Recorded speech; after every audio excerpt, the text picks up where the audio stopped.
Hello everybody, my name is Shamsa Muhammad and I will be presenting today. First and foremost, I want to apologize. I know this is very awkward. I'm just speaking in front of the camera. I originally wanted to do the slides and talk, but I didn't know when I was going to give birth, so I didn't know how to actually balance both having a recorded showing slides as well as talking in the background. I am going to be giving birth any day, so I had to have this recorded. So I was just like, you know what? Let me just do this one way. It's gonna be awkward, but whatever. Nonetheless, I hope everybody's doing well and everybody's, I'm sure everybody's exhausted right now towards the end of the semester and whatnot. So my topic for today will be about women's rights in Islam. I know given that topic, the specific topic, whenever you hear the news, whenever you watch the news or movies or whatever, women are always being looked down upon in Islam. They're always looked down as the one that doesn't have a say. They're the ones who are always in the kitchen or the ones who just, takes care of the kids. In reality, actually, most women in Islam have every right to do anything that a man is able to do. They are pretty much equal to men. They have the equal rights. The biggest issue that most people have is in most cultures is they mix culture with religion, and in reality it's completely two different opposites. Being a Muslim, you have strict Islamic laws for women, and a lot of people just override that, unfortunately. So I'll be discussing a few of the rights and topics that women have in this religion. So the first one, which is a huge controversy that most people actually have heard about and I'm sure know about, is the whole polygamy thing that men can have to 4 wives in Islam. And yes, that is true, but it is being true, but there are specific reasons as to why the man can get up to 4 wives. First of all, he's able to marry a second wife or a third or whatever if his first and original wife agrees upon it. Before they even get married, they have to actually have in their marriage contract stating that she's approving of that. Like, if she's okay with it, she has to say, okay, I'm agreeing with that. Or if she's not, she has to specifically say that in the beginning of their marriage. I do not. And even if they don't specifically put that in their contract, later on in the marriage, if the man decides to have a second wife, he has to go through his first wife and say, I want a second wife.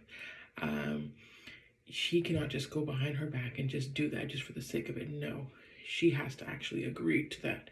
And typically most reasons why most men do have second wives is because maybe the first one, typically the typical reasons, not all the time, but typical is because the first one can't conceive. A lot of women can't conceive, unfortunately, so he'll marry another one just so he can have the ability to have a child. There are other factors as well, like maybe if he found somebody who is a widow, she needed someone to help her financially. And that's another reason why some men choose to marry. I've seen it myself personally. I personally don't agree with it. I can never ever told my husband, I said that's not happening. He always jokes around with me though. He's always like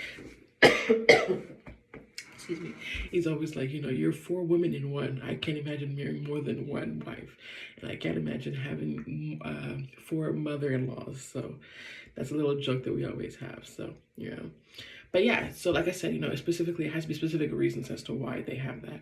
Another thing is, if a man has more than 1 wife, he has to treat each of them equally. So if he's giving one house for one of his wives, which is like what, $400,000, $500,000, whatever the case is, he has to give the second wife the same amount of a house. He can't just not provide a house for the other ones. No, he has to treat every single one of them equally. So there's a lot of, specific reasons as to why people have more than 1 wives, and they have to do them according to the correct laws. There's another specific ruling in scripture, actually, in Islam by the famous Prophet Muhammad, and his hadith was about having a daughter.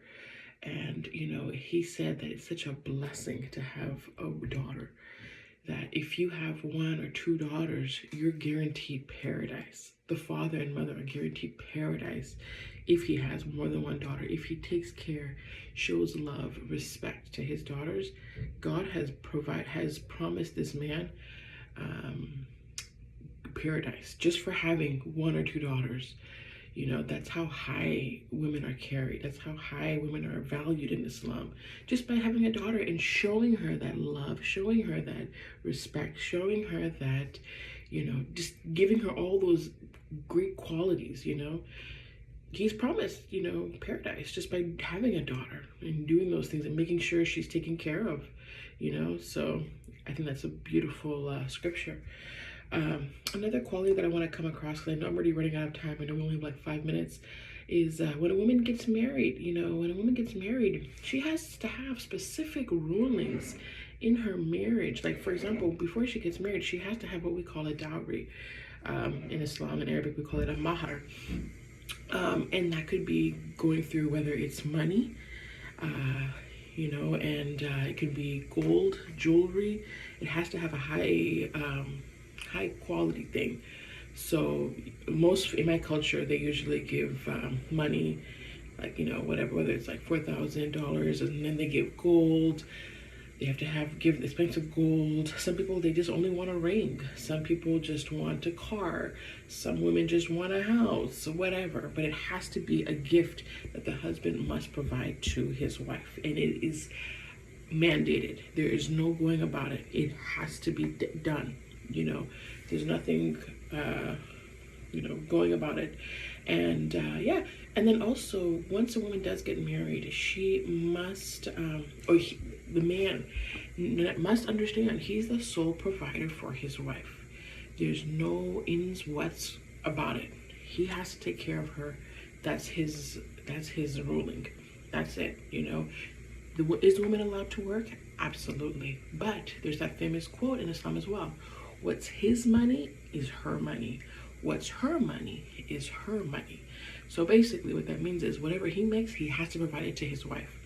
If the wife decides to work, she can work, but she has the decision if she wants to provide him any money. And it doesn't have to be anything, even $1. It has to come from her and her own decision. She has to be the one to decide whether she wants to do that or not. She cannot be forced by her husband. Her husband cannot say, you know, you have to give me this, you have to. No, it has to come from her herself. By law, it's her money. He should never have to force her at all. So that's very, very important. A lot of people override that. A lot of cultures, though, men do take advantage of their wives, and they say, well, you know, I need you to work, I need you to do this. Nope. By Islamic law, that is her money. She cannot give it up to him.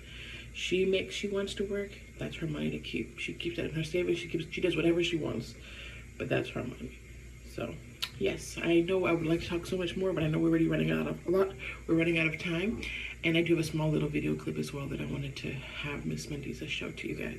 Hope you guys have a great rest of the semester, and take care. Bye.